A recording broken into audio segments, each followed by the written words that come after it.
एका जनार्दनी एका जनार्दनी एका जनार्दनी आंबा उभी वाळवंटी हो उदो बोला उदो बोला उदो बोला उदो बोला कृष्णाबाई माऊलीचा हो उदो बोला उदो बोला उदो बोला कृष्णाबाई माऊलीचा उदो बोला उदो बोला उदो बोला कृष्णाबाई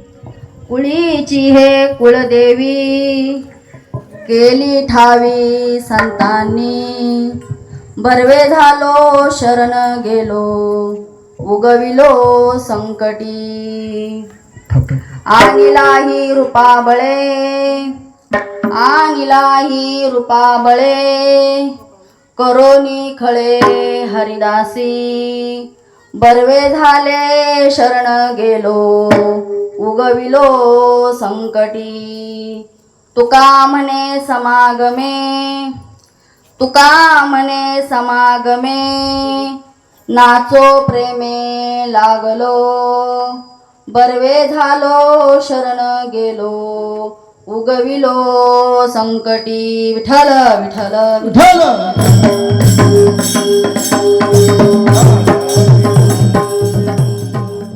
कुळीची हे कुळदेवी केली ठावी संतांनी बर्वे झालो शरण गेलो उगविलो संकटी प्रस्तुत प्राप्त प्रसंगी प्राप्त स्थळी सेवेकरता घेतलेला अभंग देहूचे सुप्रसिद्ध साधू जगतवंदनीय जगद्गुरु कैवल्याचे महामेरू श्रीमंत महाराज तुकोबारायांचा 4 चरणाचा संतपर प्रकरणातील अभंग आहे. या अभंगात महाराज सांगतात कुळीची हे कुळदेवी केली ठावी संतांनी. आता आमच्याकडे कुळाचं कुळदैवत कोणतं आहे ते आम्हाला संतांनी माहिती करून दिलं असे तुकोबाराय सांगतात. म्हणून बरं झालं आम्ही शरण गेलो आणि ह्या संकटातून मुक्त झालो. बर्वे झालो शरण गेलो उगविलो संकटी आनिलाही रूपाबळे म्हणजे ह्या संत महात्म्यांनी हा परमात्मा हा भगवंत या ठिकाणी देवी असेल देवता असतील ह्या सहजासहजी या ठिकाणी येत नाहीत. त्यांना अवताराला आणावं लागतं. आनिलाही रूपाबळे करोनी खळे हरिदासी. खळे म्हणजे आपल्या उदाहरणातल्या भाषेत रोजच्या व्यवहाराच्या भाषेत सांगायचं झालं तर आपण म्हणतो ना एखाद्याकडून खळ घालून आणलं. म्हणजे एखादी गोष्ट जर आपल्याला पाहिजे असेल तर खळ घालणे. अशा प्रकारे आनिलाही रूपाबळे करोनी खळे हरिदासी ह्या संत महात्म्यांनी ह्या भगवंताला खळ घालून आणलेला आहे. आणि त्यामुळं काय झालं तर ह्या समागमात आम्ही प्रेमाने नाचू लागलो अशा अर्थाचा अभंग आजच्या कीर्तन रूपी सेवेसाठी घेतलेला आहे. विठ्ठल विठ्ठल.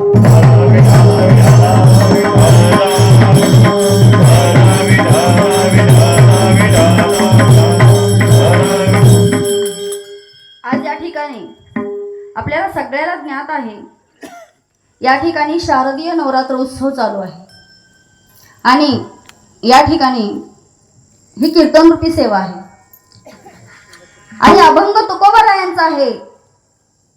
तुकोबाराय अभंगात सांगतात की कुळीची हे कुळदेवी केली ठावी संतांनी. आम्हाला रोजच्या जीवनात सुद्धा आमचं कुळदैवत माहिती नसतं आणि ज्या वेळेस माहिती करून घ्यायची वेळ येते त्यावेळेस मला वाटतं संसारात आल्यानंतर 20-25 वर्षानंतर आम्ही ह्याचा विचार करतो. का? ज्यावेळेस आमच्या मुलांची लग्न करायचे येतात ना तेव्हा आम्ही गोत्राचा कुळाचा विचार करतो. त्याच्या अगोदर आम्हाला कुळाचा गोत्राचा काही विचार नसतो. आलेला दिवस सारखाच. आणि आम्हाला कोण सांगतं आमचं गोत्र कोणतं आमचं कुळ कोणतं तर आपले पूर्वज सांगतात. तसं तुकोबराय सुद्धा सांगतात की आम्हाला त्या संतांनी सांगितलं. म्हणजे कोणत्या? अर्थातच जे तुकोबारायांच्या आधीचे संत आहेत त्यांनी सांगितलं असं म्हणायला काय हरकत नाही. आता आपल्याला असं विचारलं जातं की तुमचं गोत्र कोणतं, तुमचं कुळ कोणतं, आणि आपल्याला जर विचारलं गोत्र कोणतं, जर आम्हाला माहिती नसेल तर शास्त्रात असं सांगितलंय की जर आपल्याला आपलं गोत्र माहीत नसेल तर आपल्याला त्या ठिकाणी कश्यप गोत्र सांगायला सांगितले. आणि आमचं कुलदैवत, आता कुणाला कोल्हापूरची महालक्ष्मी असेल, कुणाला रेणुका माता असेल, कुणाला वणीची सप्तशृंगी देवी असेल, आणि सगळ्या अख्ख्या महाराष्ट्राचं दैवत जर म्हटलं ना तर तुळजापूरची तुळजाभवानी. ज्याला कुणाला माहिती नाही की नाही आमचं कुलदैवत कोणते, असं सांगितलं जातं की कुलस्वामीने विचारलं तर तुळजापूरची भवानी सांगा, आणि कुलस्वामी विचारलं तर जेजुरीचा खंडेराया सांगा. मग आम्हाला रत्नागिरीचा ज्योतिबा आहे, पालीचा खंडोबा आहे, पण या ठिकाणी जर आपल्याला माहीत नसेल तर असं सांगितलं जातं की बाबा तुम्ही कुलस्वामीनी तुळजापूरची भवानी माता सांगा. का तर अख्ख्या महाराष्ट्राचं कुलदैवत कुलस्वामीनी तुळजाभवानी आहे. तसं तुकोबराय सुद्धा सांगतात, आज ते संत आहेत आणि संत असून सुद्धा ते सांगतात की कुळीची हे कुळदेवी केली ठावी संतांनी. मग संत महात्म्यांनी त्यांना कोणती देवी माहिती करून दिली हो? आज ह्या ठिकाणी आपण देवतांचं भजन पूजन करत असतो. आपल्याकडे असं सांगितलं जातं की 33 कोटी देव आहेत. मग 33 कोटी म्हणजे संख्यावाचक धरायचं का इथं?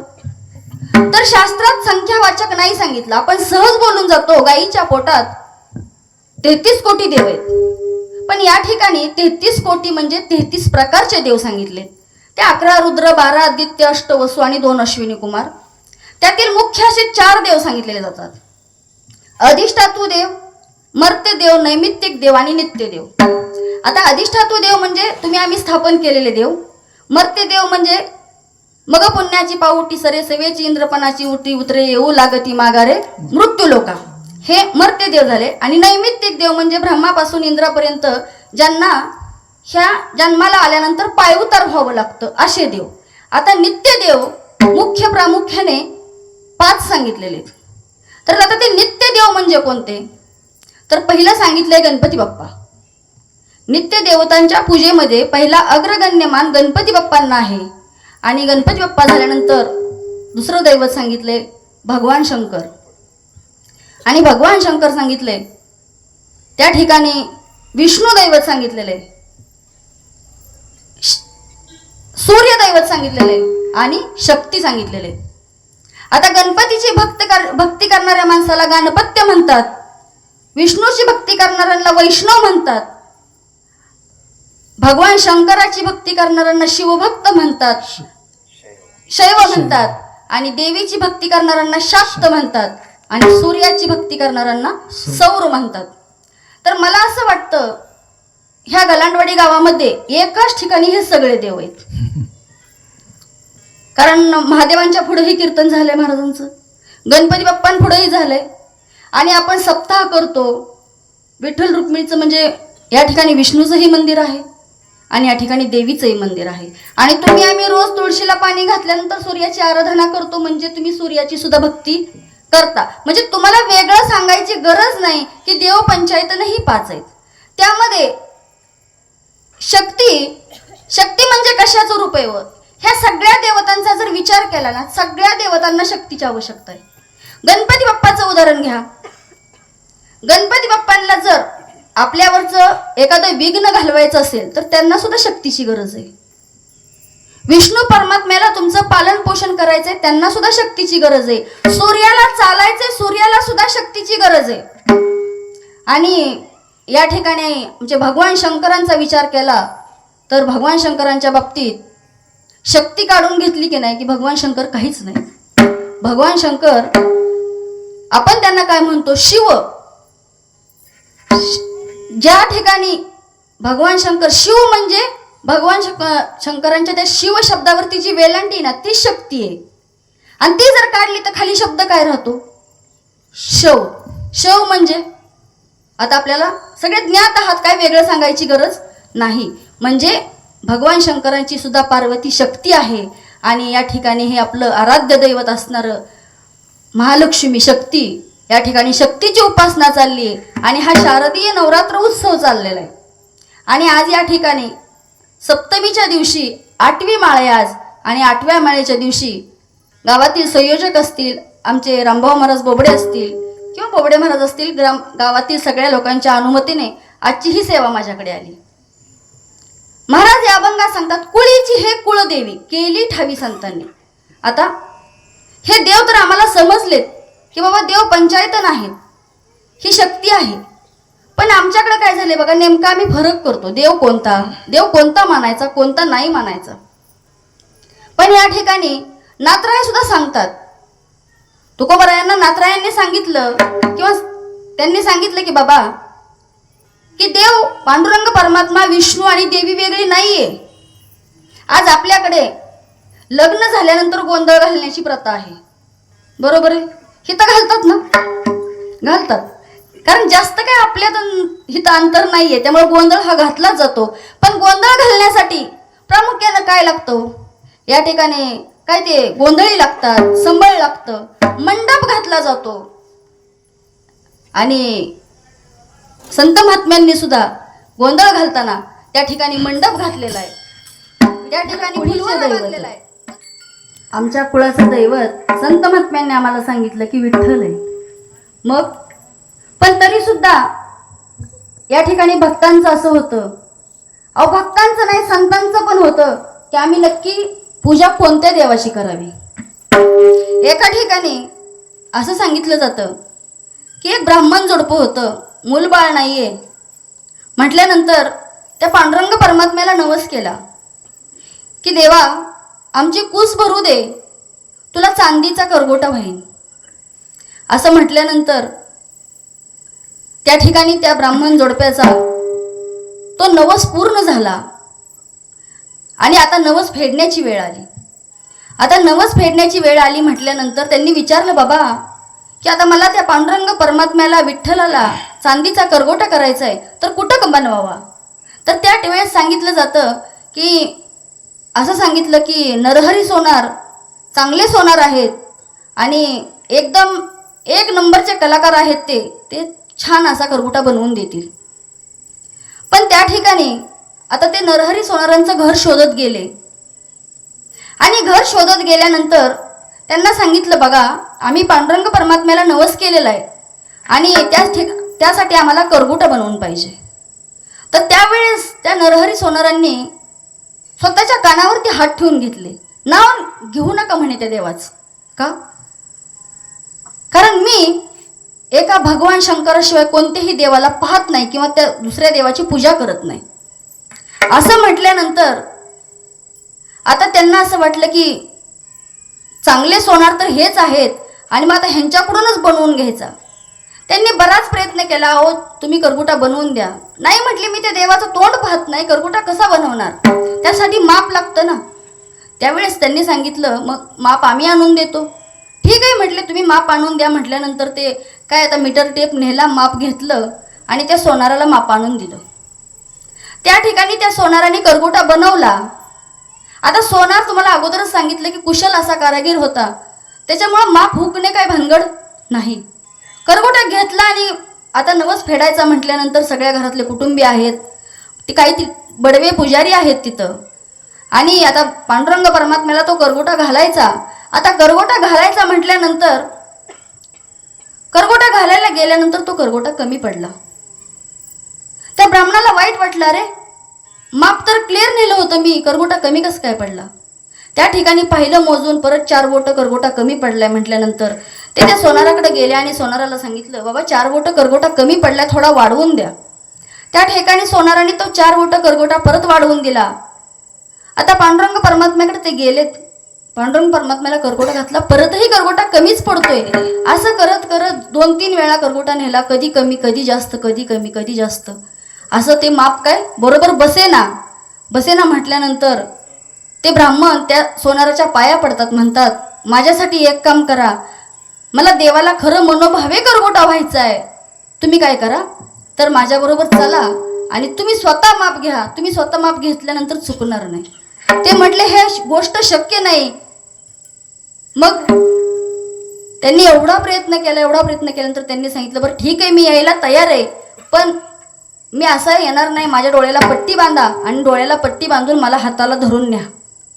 असं म्हटल्यानंतर डोळ्याला पट्टी बांधली, सोनाराच्या हाताला धरून नेलं आणि मंदिरात गेल्यानंतर, रावळात गेल्यानंतर माप घेण्यासाठी हात पुढं केला, तर हात पुढं केल्याबरोबर हाताला पिंड लागली.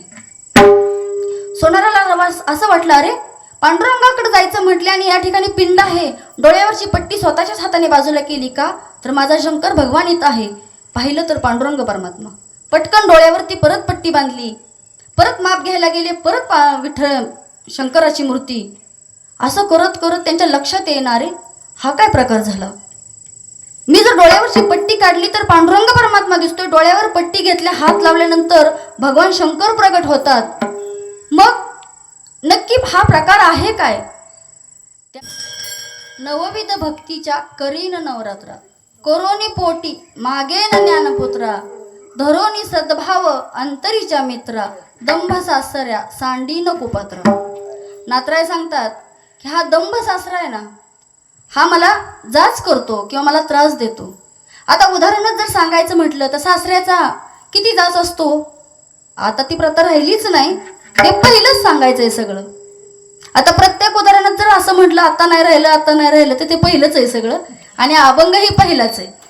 तर तो सासरा विनाकारण त्रास देतोय, आणि विनाकारण त्रास देत असणारा हा सासरा आहे ना, तो तिकडे लांबच्या गावाला गेलेला आहे. इंदापूरला सांगूया का आपण, नाही इंदापूरला नको, लांबच्या गावाला सांगू, कारण इंदापूरला जर इथलं कोणी गेलं असलं तर उगा परत म्हणतील ह्यांचा ताई कीर्तनात म्हणल्यात तो सासरा इंदापूरला गेलेला आहे, आणि उगाच काय झालं तर माझ्यावर येईल, त्यासाठी आपण सांगू तिकडे सोलापूरला गेलाय असू द्या. मग तो सासरा का भारताच्या बाहेरच घालवायचंय, मग तो सासरा सोलापूरला गेलाय असं म्हणू. पण मग त्या सासऱ्याचं काय करायला सांगितलंय, नातराय काय सांगतात त्या सासऱ्याला, सासरा माझा गावी गेला, सासरा माझा गावी गेला, सासरा माझा गावी गेला,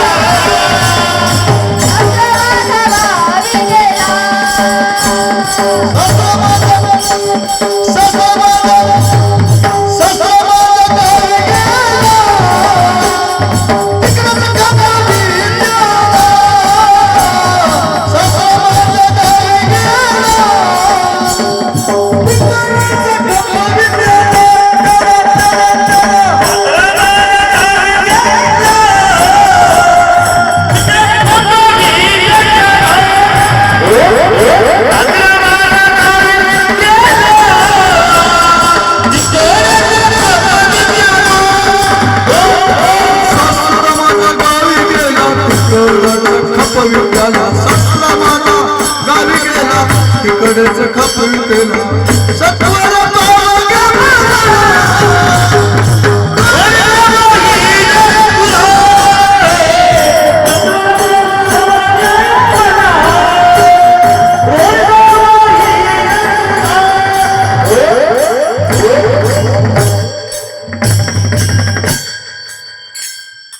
सासरा माझा गावी गेला, तिकडच खपवी त्याला, भवानी आहे रोडगा वाहीन तुला. असं जर म्हटलं तर चालेल का, चालतंय. पण कोणता सासरा, तर दंभ नावाचा सासरा, जो आम्हाला त्रास देतो, म्हणजे या ठिकाणी ह्या शरीरात जो दंभ नावाचा विकार आहे ना, तो सासरा या ठिकाणी आम्हाला घालवायला सांगितलेला, त्याला तिकडच मारायला सांगितलेलं आहे, तिकडच खपवी त्याला, म्हणजे त्याला परत घराकडे येऊ देऊ नको. म्हणजे कोणत्या घराकडे, तर ह्या पंचमहाभूतांपासून जे घर बनलंय ना, ह्या घराकडे तो सासरा परत आला नाही पाहिजे. आणि दुसरं सांगितलं, आता दुसरं कोण, सासू घालवायची का, घालूच कीर्तनापुरते. मग ती सासू आहे ना, तर ती सासू म्हणजे काय सांगितलं या ठिकाणी, तर ती कल्पना सांगितलेली. आता आपण एखादी गोष्ट नसलेल्या गोष्टीची कल्पना करतो, म्हणजे कल्पना नावाची नाही बरं का, नाही तर इथे एखादी कल्पना नावाची सासू असली ना, तर उद्या बाया तिला म्हणतेल्या की ताईने रात्री सांगितलं ही कल्पना नावाची सासू घालवा. तसं काही नाही. तर हा कल्पना नावाचा एक विकार आहे आपल्या शरीराला लागलेला, म्हणजे जी गोष्ट नाही ना त्याचा आम्ही विचार करत बसतो. एक उदाहरण सांगेन तुम्हाला. आता एका घरात एक महिला सारवण करते आता ते सारवून घेत असताना घर सारवून झालं आणि ती बाहेर आली. आणि बाहेर आल्यानंतर बघा घरात शिंक्यावरती तो तसला काशीफळ भोपळा बांधलेला होता. पाहिलाय ना सगळ्यांनी काशीफळ भोपळा? हां, मग तो केवढा मोठा असतो आणि तो शिंक्यावरती बांधलेला. आता चुलीचं घर, दुरानं ते शिंक कुजलेलं होतं आणि तो मोठा भोपळा त्या शिंक्यावरती मांडलाय. आणि ती बाई सारवून बाहेर आली. नेमकं ते शिंक तुटलं आणि भोपळा फुटला. आणि ती भोपळा फुटल्यावर ती एवढी रडायला लागली, एवढी रडायला लागली. तिची जाव आली, तिने पाहिलं अगं ही रडते रडते म्हटल्यानंतर तीही रडायला लागली. त्यांची सासू आली, सासूने बघितली ह्या दोघी रडतात म्हणून ती पण रडायला लागली. आता घरातली पुरुष मंडळी आली, तीही रडायला लागली. शेजारची आली, तीही रडायला लागली. गावात सगळ्या रडारड चालू झाली. मग आता रडारड चालू झाल्यानंतर बोबडे महाराज त्या गावात कीर्तनाला गेले. आणि कीर्तनाला गेल्यानंतर त्यांनी पाहिलं की शिवेवरती नक्की रडारड का चालली. महाराजांना वाटलं आजची तारीख लिहून ठेवा, पुढच्या वर्षी आपल्याकडेच आहे दिवस. मग महाराजांनी विचार केला काहीतरी नक्की झालेलं आहे इथं. म्हटल्यानंतर विचारलं काय झालं. म्हटलं काय नाही, तो सखाराम रडत आला म्हणून मी रडतो. सखारामला विचारलं काय झालं. नाही म्हटले ते अमक्याच्या घरा शेजारचं रडत आला म्हणून मी रडतो. त्याच्या घराशेजारी जाऊन विचारलं का, अहो त्यांच्या घरातून रडण्याचा आवाज येतो म्हणून मी रडतो. असं म्हटल्यानंतर त्या घरातल्या पुरुष मंडळीकडे गेले आणि विचारलं तुम्ही का रडता. म्हणे माझी आई रडते म्हणून मी रडतो. त्या घरातल्या सासूला विचारलं तुम्ही का रडता. म्हटले माझ्या सुना रडतात म्हणून मी रडते. मग त्या थोरल्या सुनाला विचारलं तू का रडते. बाई म्हणली माझी धाकली जाऊ रडते म्हणून मी रडते. मग तिला विचारलं बाई तू रडतेस का. ती म्हणली भोपळा फुटला. मग ठीक आहे ना, भोपळा फुटला म्हणून रडायचं काय.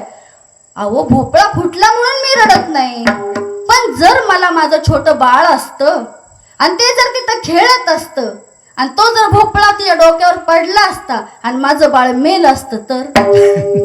म्हणजे नसणाऱ्या गोष्टीची कल्पना हा सासू नावाचा विकार आपल्या शरीराला आहे. सासू माझी जाच करते, लवकर निर्दाळी तिला. निर्दाळी म्हणजे मारून टाक, लवकर तिला मारून टाक. सासरा माझा गावी गेला तिकडच खपवी त्याला. सासू माझी जाच करते, लवकर निर्दाळी तुला. भवानी आई रोडगा वाहीन तुला. आता ती देवी आई म्हणते झाली का बाई तुझी यादी पूर्ण झाली का. आता दोघांना मारून तू मोकळी झाली, सासूला सासऱ्याला. ती म्हणते नाही आई, आता वासना आहे ना, ही वासना शिल्लक राहिली. मग ही वासना कोण सांगितलंय तर जाव माझी फडफड बोलते, बोडकीच कर गे तिला. भवानी आई रोडगा वाहीन तुला. म्हणजे ती जाव आहे ना, ती कोण सांगितली तर वासना सांगितली या ठिकाणी. मग ती वासना बोडकी करायला सांगितले, तिला मारा नाही म्हटलेलं. आता सासऱ्याला खपवायला सांगितलंय, सासूला निर्दळायला सांगितलंय.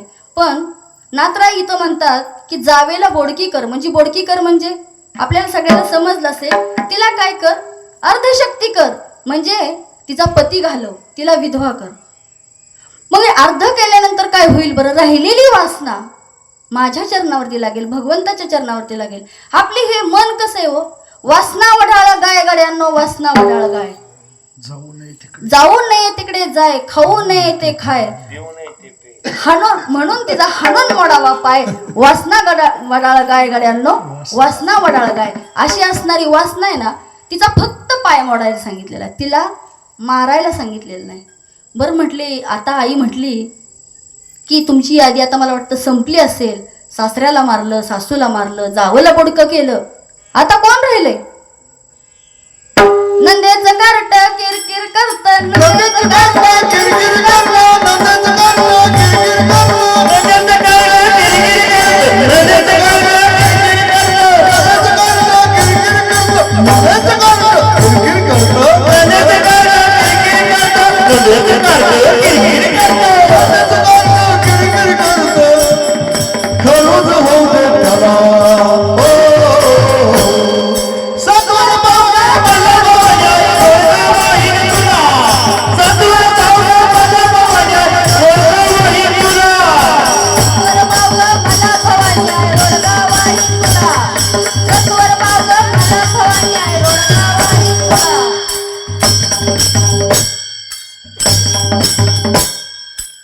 नंदेचं कार्ट किरकिर करतं, खरूज येऊ दे त्याला. त्याला मारायला नाही सांगितलेलं. बघा, ते नंदेचं पोरग आहे ना, त्या नंदेच्या गाव रानात वस्तीत घर आहे तिचं, आणि त्या पोराला शाळेची सोय नसल्यामुळे ते आमच्याकडे ठेवलंय. आणि ते खूप किरकिर करतं. उठल्यापासून त्याचं चालू असतं, उठलं की ते चहा दूध मागतं, परत बिस्किट मागतं, परत मॅगी मागतं, सारखं ते किरकिर करत असतं. मग काय कर त्याला? ती नणंद म्हणजे या ठिकाणी इच्छा सांगितलेली, आणि ते नंदेचं पोरग म्हणजे या ठिकाणी मोह सांगितलेला आहे. आणि हा मोह आहे ना, हा माझ्यापासून गेला पाहिजे. म्हणून महाराज तिथं म्हणतात, नंदेचं कार्ट किरकिर करतं, खरूच येऊ दे त्याला. आता मला वाटतं, महाराजांना वाटलं की आता हिच्या कुटुंबातली सगळी झाली, आता ही काय कुणाला या ठिकाणी घालवायची भाषा करणार नाही. पण या ठिकाणी ती सासरवाशी आता तर काय म्हणते, आता साजनी झाले मी निसंग, आता साजनी झाले मी आईचा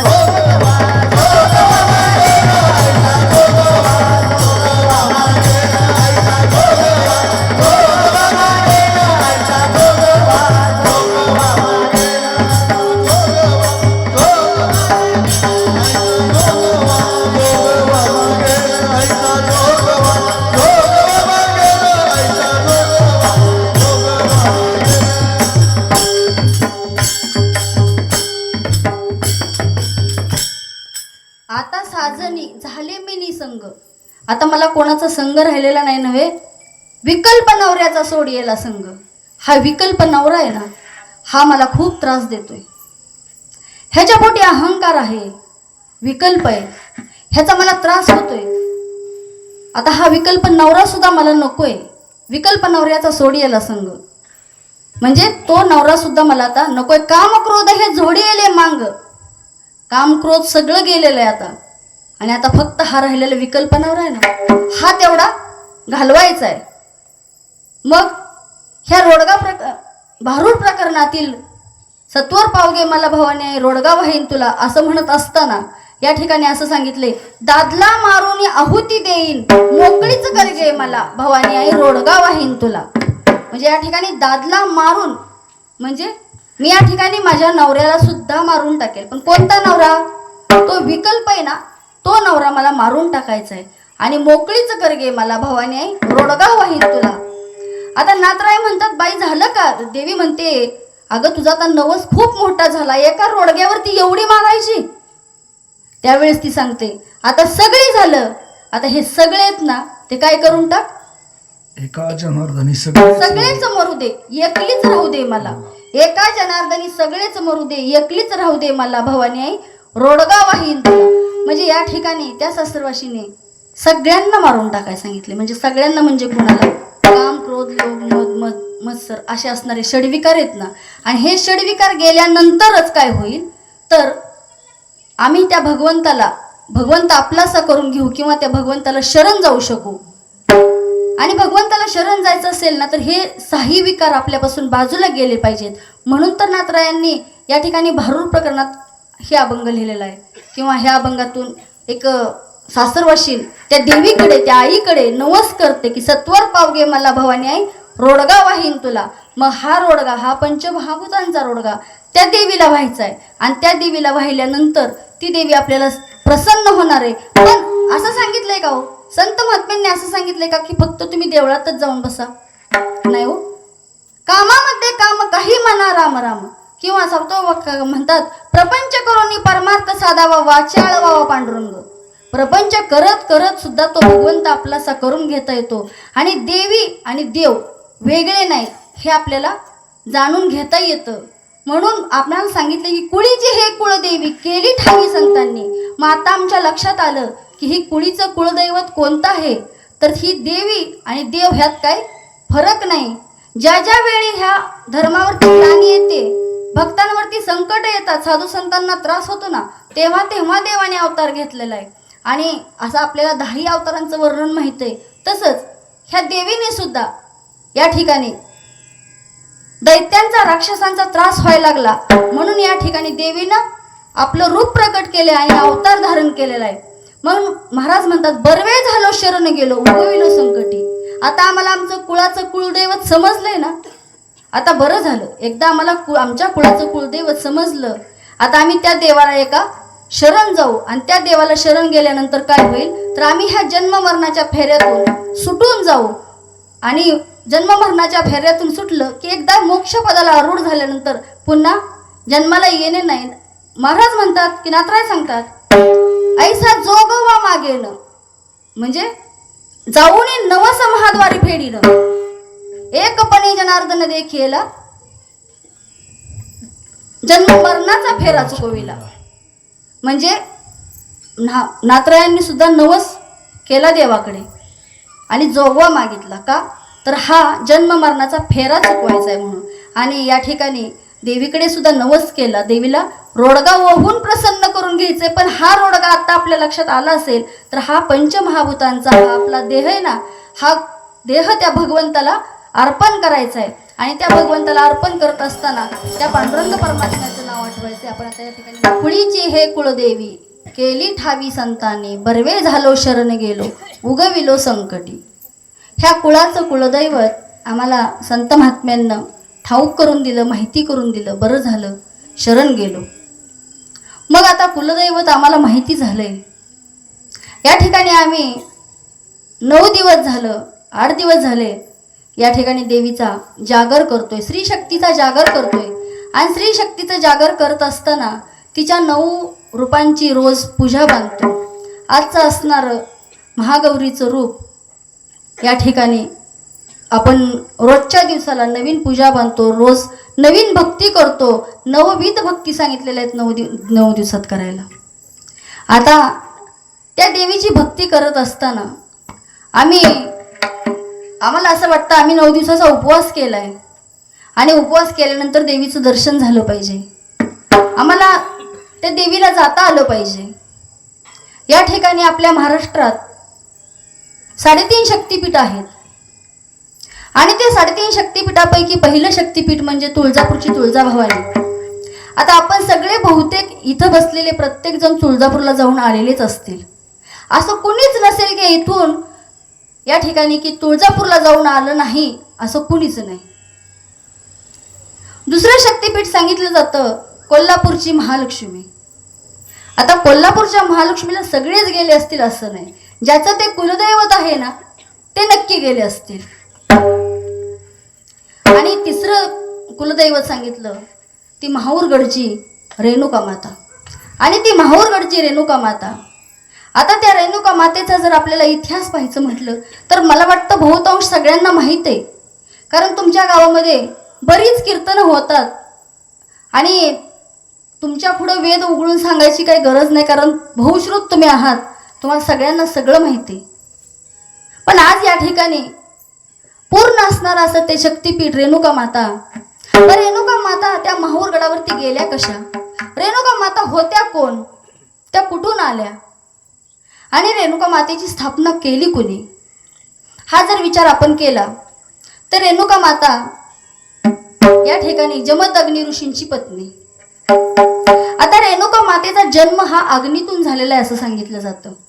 रेणू नावाचा राजा होता आणि मुलीसाठी नवस केला होता त्याने की मला मुलगी व्हायला पाहिजे. पण ती त्या ठिकाणी त्या रेणू राजाला ती मुलगी अग्नीतून मिळाली आणि तिचं नाव रेणुका ठेवलं. आणि जमदग्नी ऋषींशी विवाह झाला आणि विवाहामध्ये इंद्रानं त्या ठिकाणी आपल्याकडं आपण रुकवत म्हणतो, झाल म्हणतो, असे काही अनेक गावात अनेक नावं आहेत. तसं इंद्रानं त्या रेणुका मातेला काही वस्तू दान दिल्या, त्या रुकवतात म्हणा, झालीवरती म्हणा. मग त्या ठिकाणी त्यांना कामधेनू गाय देण्यात आली त्या रेणुका मातेला. आता आश्रमात जीवन जगत असताना, संसार करत असताना त्यांना कुठं 4 मुलं सांगितलेत, कुठं 5 मुलं सांगितलेत. तर वसू, विश्वासू अशी 4 मुलं आहेत आणि 5वा परशुराम. आणि संसार सुखाचा चाललाय. पतीची मता अनुसरून पतिव्रता, पतीच्या आज्ञेशिवाय वागायचं नाही. रोज पती पूजा करत असताना पाणी आणून द्यावं, सडा संवर्जन करावं, रांगोळी घालावी, रेणुका मातेचा रोजचा दिनक्रम. आणि एक दिवस पाणी आणण्यासाठी त्या गेल्या आणि पाणी आणण्यासाठी गेल्या सरोवरावरती त्यांचं थोडंसं मन विचलित झालं आणि मन विचलित झाल्यानंतर त्यांच्या मनात थोडासा विकल्प आला. त्यांना असं वाटलं की आपणही या ठिकाणी जलक्रीडा करायला हवी होती. आणि अंतर्ज्ञानानं परशुरामांना समजलं की अरे आपल्या बायकोचं मन थोडंसं विचलित झालंय. जमदग्नींना समजलं, जमदग्नींच्या लक्षात आलं की आपल्या पत्नीचं मन विचलित झालंय. आणि मन विचलित झाले म्हटल्यानंतर त्यांना थोडासा राग आला. आणि राग आल्यानंतर त्या ठिकाणी रेणुका माता पाणी घेऊन आल्यात. पाणी घेऊन आलेली पत्नी पाहिली, क्रोधाने लाल झालेले जमदग्नी आपल्या चारही मुलांना आज्ञा केली आईला मारून टाका म्हणून.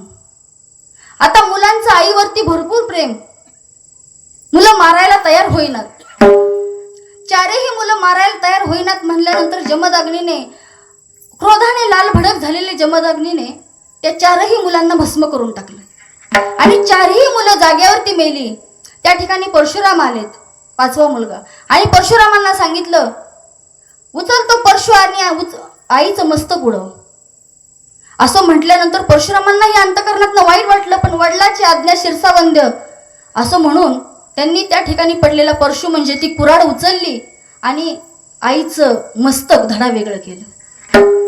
आता आईचं हे शिर बाजूला केल्यानंतर परशुरामांना वाईट वाटलं, पण जमदग्नींना आनंद झाला आणि त्यांनी आपल्या त्या बाळाला जवळ घेतलं, पाठीवरून हात फिरवला आणि शब्बास म्हटले माझा मुलगा शोभलास तू.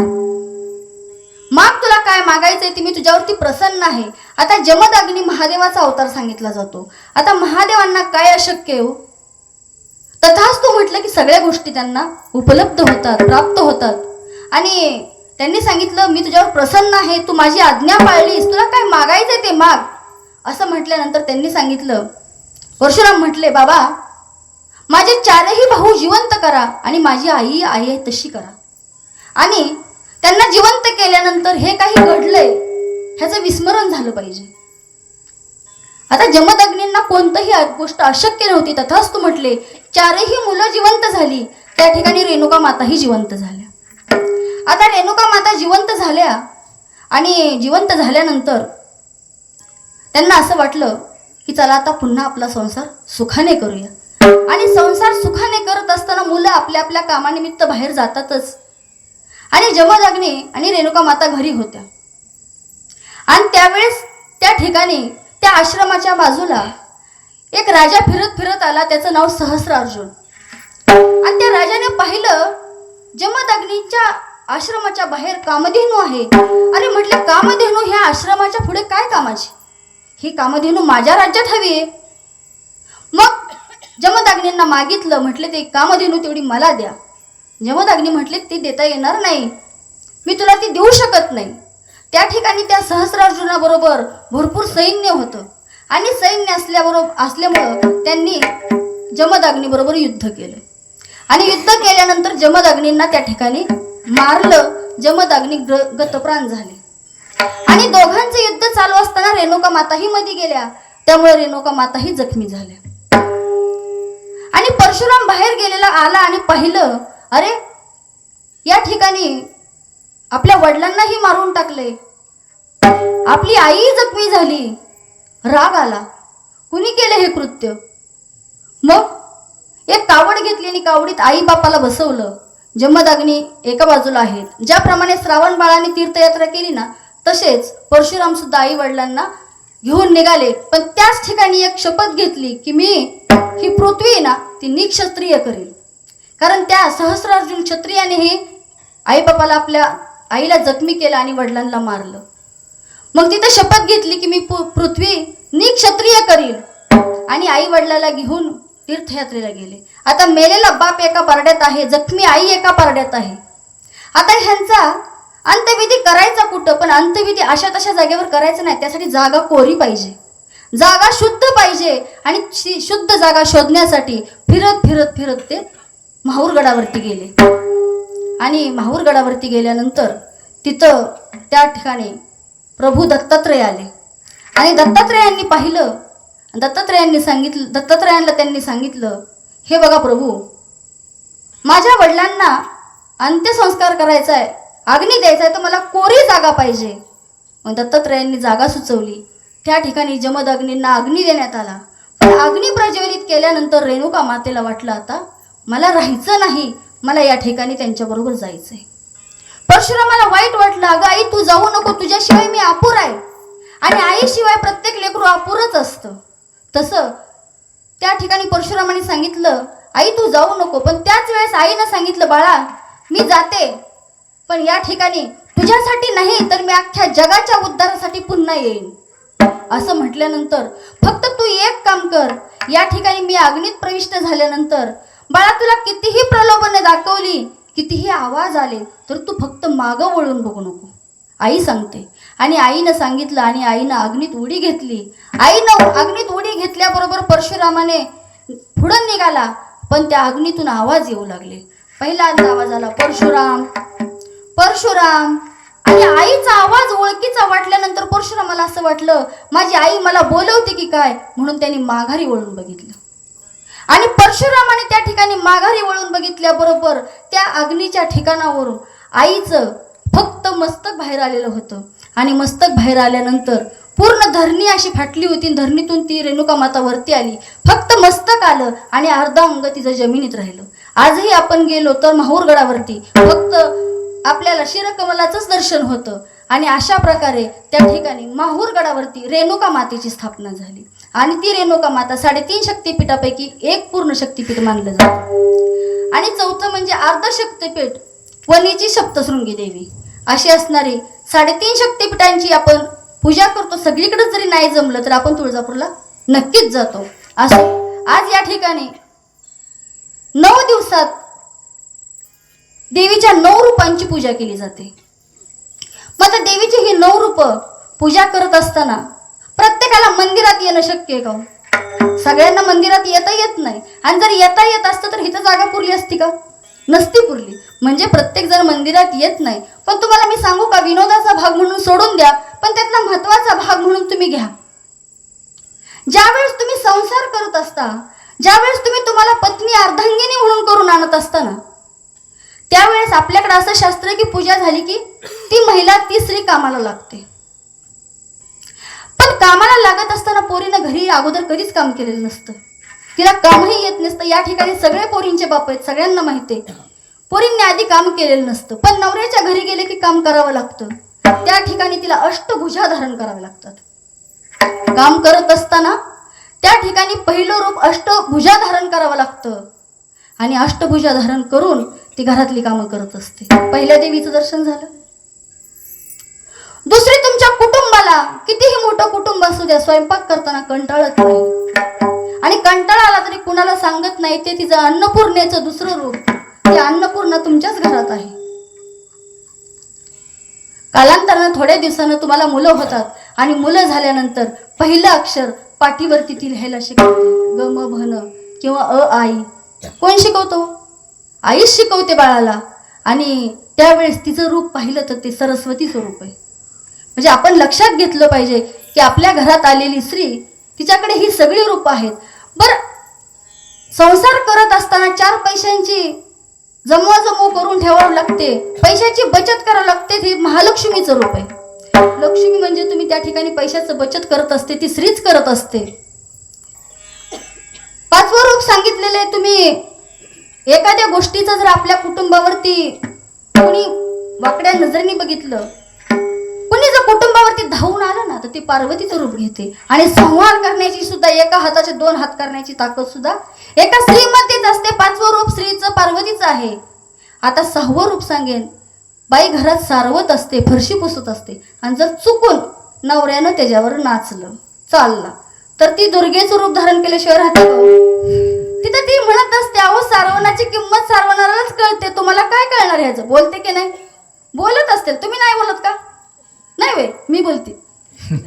असं म्हणजे ती दुर्गेचं रूप धारण करते. आता आणि जर बाजारची पिशवी दिली, बाजारची पिशवी दिल्यानंतर नवरा बाजारात गेलाय, पण बघा बाजारात गेल्यानंतर काय बी भरून आणायचं, गच पिशवी, कामाचं काहीच नसतं.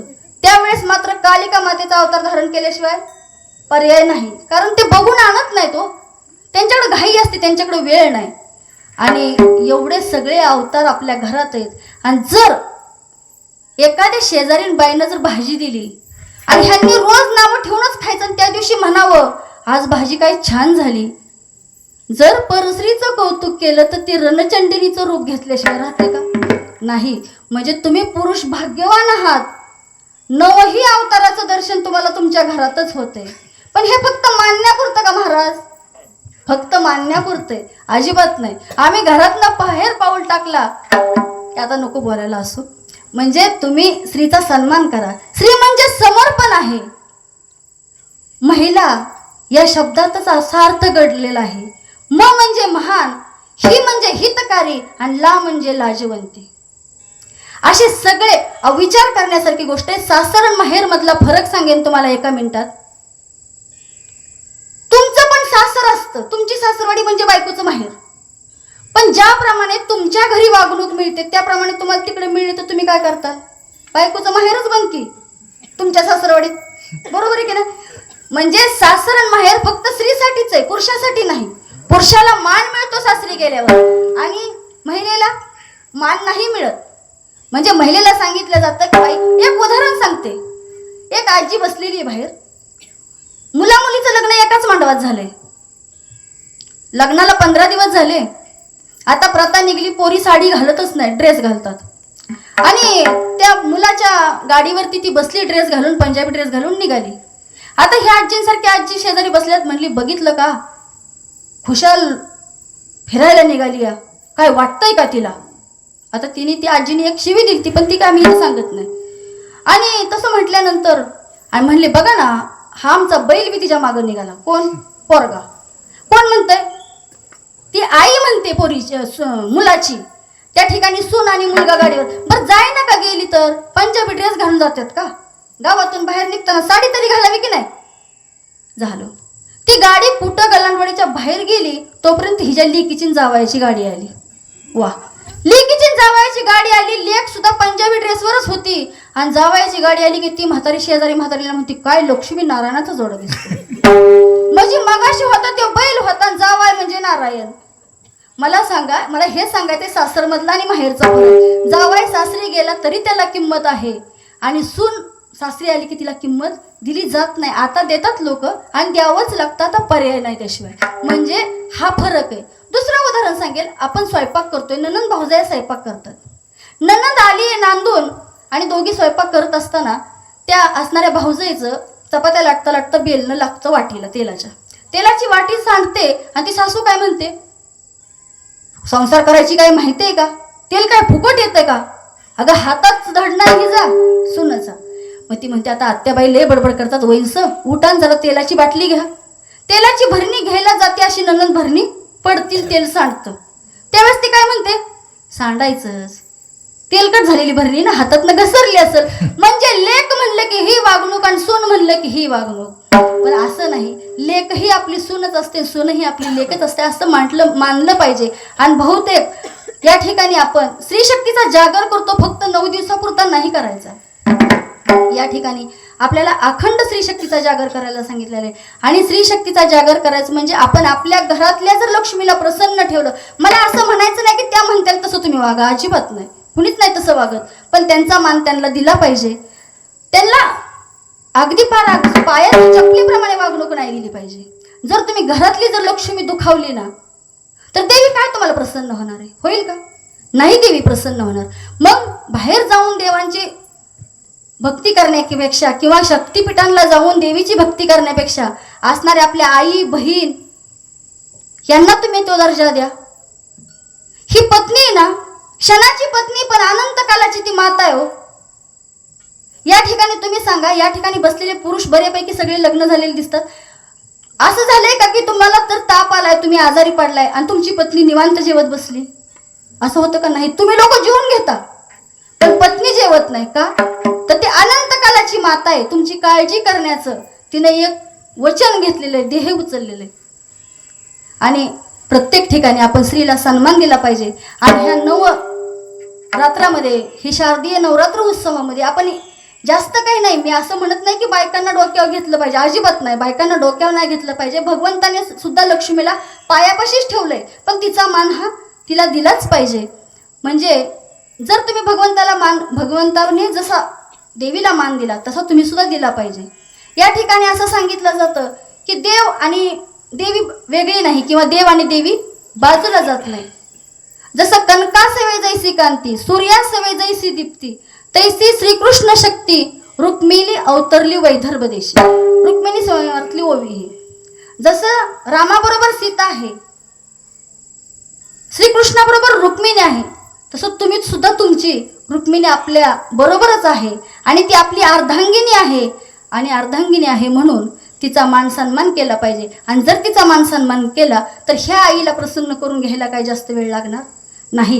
ही जर आई आपल्याला प्रसन्न करून घ्यायची असेल, ही देवी जर प्रसन्न करून घ्यायची असेल तर आपल्याला त्या देवीची भक्ती केली पाहिजे. असो, आज ह्या ठिकाणी देवीने अवतार कशासाठी घेतला? अगदी 2 मिनिटात उदाहरण सांगेन की आता राक्षस मातलेत आणि राक्षस मातल्यानंतर एवढे राक्षस झाले का असणारा हा महिषासूर, महिषपुत्र असणारा महिषासूर, त्याच्या वडिलाचं नाव रंभ होतं आणि तो महिषासूर उन्मत्त झालाय. आणि त्या उन्मत्त झालेल्या महिषासुराला, मला वाटतं ही कथा सगळ्यांनी ऐकली पण अगदी धावत्या वेगात सांगते, त्या महिषासुराला एवढा उन्मत्त झाला पण देवाची पूजाही करत होता. ब्रह्मदेवाला प्रसन्न करून घेतला आणि ब्रह्मदेवाला प्रसन्न करून घेतल्यानंतर ब्रह्मदेव प्रसन्न झाले आणि सांगितलं की माग, मी तुझ्यावर प्रसन्न आहे, काय मागायचं ते माग. त्यावेळेस त्यांनी सांगितलं की मला अमर करा. ब्रह्मदेवाने सांगितलं, अरे या मृत्यू लोकात जन्माला आलेल्या प्रत्येक जीवाला मरावंच लागणार आहे. एक सप्तचिरंजीव सोडले तर सगळ्यांना जावं लागतं, मला सुद्धा जावं लागणार आहे. मी तुला अमर असा आशीर्वाद देऊ शकत नाही, दुसरं काहीतरी माग. म्हटल्यानंतर त्यांनी सांगितलं, मला देवांकडून, दानवांकडून, माणसाकडून मृत्यू नकोय. ठीक आहे, तथास्तु म्हणले ब्रह्मदेव. मग त्याला असं वाटलं, अरे आपल्याला देवांकडून, दानवांकडून मरण येणार नाही. म्हटल्यानंतर तो उन्मत्त झाला आणि उन्मत्त झाल्यानंतर मनाला येईल तसा वागू लागला. असं करत करत त्याने इंद्रावरती सुद्धा स्वारी केली. आता इंद्रपद जिंकून घ्यायचं. आणि मग मात्र देवांना सुद्धा असं वाटलं ह्याचा बंदोबस्त काहीतरी केला पाहिजे. मग देवांनी, सगळ्या देवतांनी सुद्धा प्रयत्न केले पण हा काय कुणाला आकळे ना. मग या ठिकाणी सगळ्या भगवंतांनी मिळून, सगळ्या देवतांनी मिळून असणाऱ्या ह्या भगवतीची आराधना केली आणि आराधना करून तिला प्रसन्न करून घेतलं. आणि प्रसन्न करून घेतल्यानंतर ती भगवती जन्माला आली. आणि जन्माला आल्यानंतर मग आता जन्माला आली, सुंदर असं तिचं रूप आहे, पार्वतीचंच रूप सांगितलं जातं. आणि सुंदर अशी ती त्या ठिकाणी भगवती जन्माला आली. आणि हे ज्यावेळेस महिषासुराला समजलं त्यावेळेस तिने गर्जना केली की आता महिषासुराला युद्ध करण्यासाठी ये म्हणून. मग महिषासुराने स्वतः नाही गेला, पहिल्यांदा स्वतःचे असणारे शिष्य पाठवले आणि त्या शिष्यांना सांगितलं की सांगा, महिषासूर अगदी मोठा आहे आणि तो तुमच्याशी लग्न करण्याची इच्छा म्हणतोय. त्यावेळेस तिने सांगितलं, लग्न करण्याचं तर सोडूनच दे, महिषासुराला म्हणा तुला जर जीवनदान पाहिजे असेल ना तर तू पाताळात जाऊन राहा, नाही तर युद्धाला तयार हो. असं करत करत दोघं तिघं निरोप घेऊन गेले, माघारी आले. आणि मग शेवटी महिषासुराबरोबर आमच्या भगवती मातेनं युद्ध केलं. आणि भगवती मातेनं युद्ध करत असताना त्या महिषासुराला सुद्धा त्या ठिकाणी मारून टाकलं. अशी असणारी स्त्री शक्ती त्या महिषासुराला असं वाटलं होतं की मला देवाकडून मरण नको, पण तो देवीकडून मरण नको असा म्हटला नव्हता. ती अशी 18 भुजांची, 18 हातांची देवी आली आणि त्या 18च्या देवीला सगळ्या देवतांनी मग सहाय्य केलं होतं, सगळी आयुध दिली होती आणि त्याच्या शक्तीवरती, त्या शक्तीने त्या महिषासुराचा वध केला.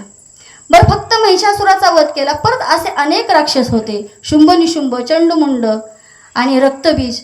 असे रक्तबीजाला सुद्धा मारण्यासाठी कालिका मातेने अवतार घेतला. आणि त्या रक्तबीजाला सुद्धा कालिका मातेचा, रक्तबीजाची कहाणी सुद्धा तुम्हाला सगळ्यांना माहिती आहे की ते रक्तबीज मारला की रक्त खाली पडलं की त्याच्यापासून अनेक रक्तबीज तयार होत होते. मग त्या कालिका मातेला सांगितलं की तुम्ही ह्याचं रक्तप्राशन करा.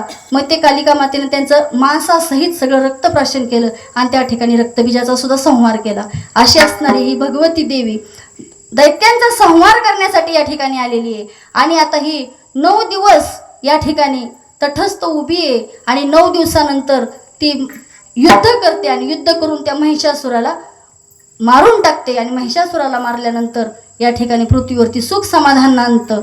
आणि आपल्याला हे असं माहिती आहे की ज्या दिवशी उपवास सुटतो, दसऱ्याच्या दिवशी देवी सीमोल्लंघनाला जात असते आणि देवी सीमोल्लंघन खेळून येते आणि मग नंतर ती पौर्णिमेपर्यंत विश्रांती घेत असते. आता त्या महिषासुराचं पुढं असं सांगितलंय की त्या महिषासुराचे परत जे वंशज असतात किंवा त्यांचे जे अंश असतात ते त्या देवीला, भगवतीला प्रसन्न करून घेतात. मग ते देवीला सांगतात की बाबा आम्ही तुझ्या शरण आलोय, तर तू काय कर, आम्हाला तुझ्या पदरात घे. त्यावेळेस देवी सांगते की मी तुम्हाला तुमचा माझा भाऊ मानेल, आणि भाऊ मानेल, पण तुम्ही काय करायचं, गावाच्या गाववेसीवर राहायचं म्हसोबा म्हणून. असं म्हटल्यानंतर म्हसोबा म्हणून सांगितलं, भाऊ झाला. आता त्याला असं वाटलं मी देवीचा भाऊ आहे, देवी मोठी आहे, म्हणून पुन्हा तो उन्मत्त झाला. पुन्हा मग भूतांचा राजा वेताळ, त्या वेताळाने गेला देवीकडे, देवीला सांगितलं, आई तुझा भाऊ उन्मत्त झालाय म्हसोबा, त्याचा बंदोबस्त केला पाहिजे. आईनं सांगितलं ठीक आहे, तुम्हाला परवानगी आहे. मग त्याने ते गुराख्याचं रूप घेतलं, कडव्याची पेंडी डोक्यावरती घेतली, गेला आणि महिषासुराने त्याला धडक दिली. त्या ठिकाणी महिषासुराचा जो वंशज होता, तो महिषासुरच म्हटलं तरी काय हरकत नाही, पण तो पडला. मग त्याच्या लक्षात आलं, अरे त्याचा गर्वहरण झाला. मग तो म्हसोबा, आणि आपण म्हसोबा पुजतो तो एक महिषासुराच्याच वंशातला किंवा त्यांचाच अंश आहे असं ऐकण्यात आलेलं आहे, वाचण्यात आलेलं आहे. बरोबर आहे की नाही इतकं पण सांगता येणार नाही, पण जे ऐकलं वाचलं तेच मला सांगितलं. असो, या ठिकाणी शारदीय नवरात्र उत्सवामध्ये तुम्ही 9 दिवस देवीची भक्ती करता, देवीची आराधना करता, नक्की देवी आपल्यावरती प्रसन्न झाल्याशिवाय राहणार नाही. या ठिकाणी कीर्तन सेवा करत असताना आम्हाला बोबडे महाराजांनी, रामभाऊ महाराज बोबडे असतील, यांनी या ठिकाणी आमंत्रित केलं. तुमच्या गावाच्या वतीने, गावाच्या अनुमतीने त्यांनी या ठिकाणी मला सेवा दिली. आणि या सेवेसाठी असतील गलांवाडीतले सगळे टाळकरी या ठिकाणी कीर्तनाला आले, महिला मंडळ आल्या. या ठिकाणी आमचे पकवाजे संग्राम महाराज आहेत, असणार आमचं पंधरवाडीचं भजनी मंडळ आहे, चोपदार आहेत, आमच्या ओळखीचेच आहेत, सगळे हे ओळखीचेच माणसं आहेत, काही वेगळं कुणी नाही. त्यामुळे एखादा जरी माझा शब्द चुकला असेल तर तुम्ही माफच करणार, आणि माफ नाही करून काय करायचं, माफ बरोबर माफ करावंच लागतंय, काही विलाज नाही. या ठिकाणी जर बोलण्याच्या अगोदर एखादा शब्द चुकला असेल तर मायबापाचं अंतकरण द्या आणि आपली लेकरू समजून चूक पोटात घाला. ह्या आईच्या दरबारात बोलत असताना या ठिकाणी अवसरीचे आहेत ना कवितके महाराज, त्यांची साऊंड सिस्टीम, सुंदर अशी साऊंड सिस्टीम या ठिकाणी दिलेली आहे. आमच्याबरोबर निमगावरून हेगडे महाराज आलेले आहेत, त्या ठिकाणी या ठिकाणी त्यांनी शूटिंगचं काम केलेलं आहे. बोबडे महाराज असतील साथीला,